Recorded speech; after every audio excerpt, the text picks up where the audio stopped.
tell what I feel. I gotta talk about my life as I see it. Biggie. This goes out to you.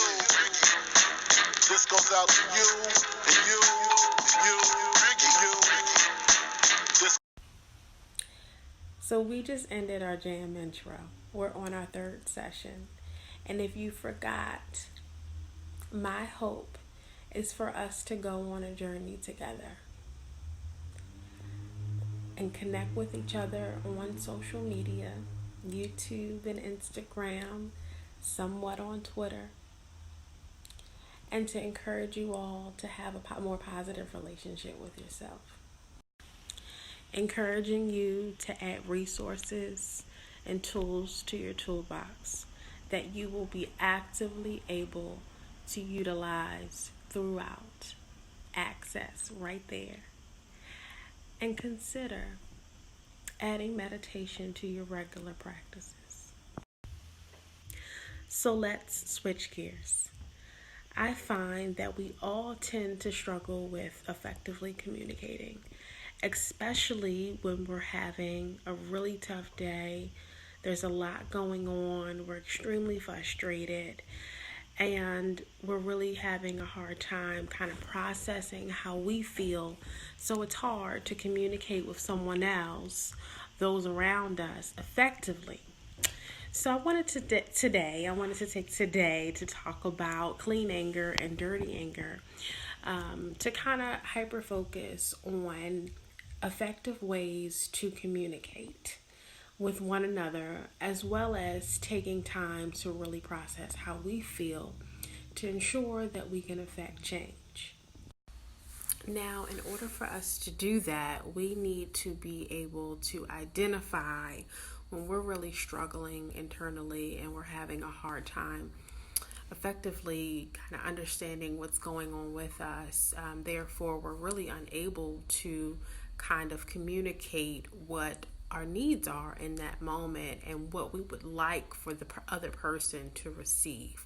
So I want to take some time to next kind of allow you to become more familiar with the terms, so you're able to kind of label what's going on with you, and you can kind of stop yourself in the tracks when needed, to kind of process where you are and how you might want to move forward in that moment.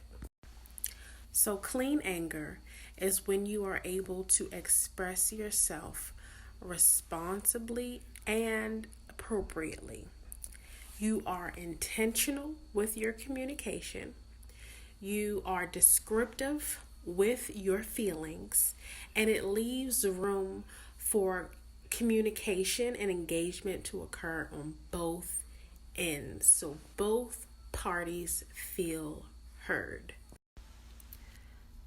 So dirty anger is aggressive. It's discouraging.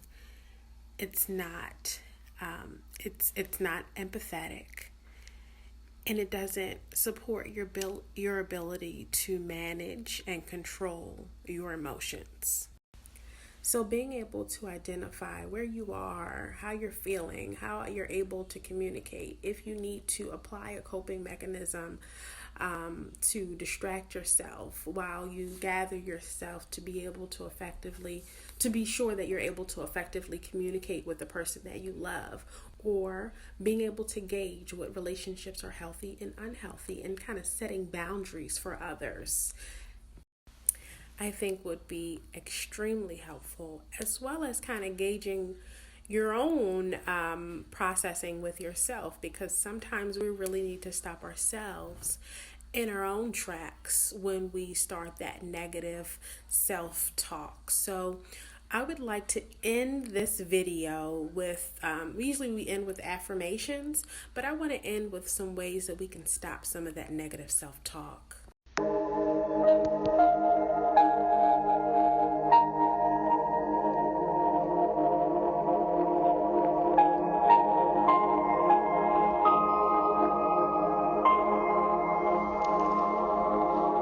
Take this time to encourage everyone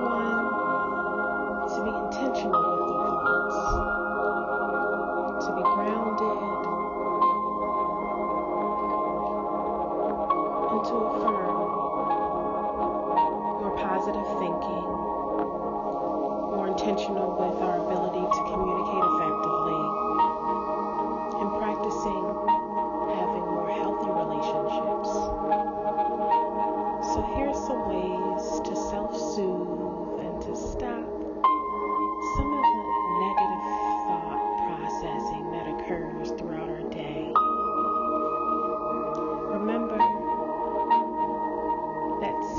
our senses drive everything. Our sight, our touch, sounds, and smells. So use these as resources. Try lowering your lighting, keeping soothing colors around you. If you're struggling with sleeping, try using a sleeping mask. Adult coloring books are always helpful. Collages or videos that affirm, messages that affirm. Always feeding ourselves with positivity, especially when we feel like there's negative thoughts racing. Being mindful that our touching things soft, cuddling things, taking a shower, whether it's hot or cold, utilizing a heated or weighted blanket, going to get a massage, or allowing our little fingers to touch ourselves, squeezing things to kind of distract, keeping calming noises around us, putting our headphones in to kind of drown out all that negativity. Using guided meditation is always helpful. Or making a music playlist that kind of gives us what we need in the moment while we drive. Aromatherapy, lavender, mint, finding a smell that kind of soothes you. Taking some time outdoors, the sun is coming out, vitamin D is always helpful for our moods.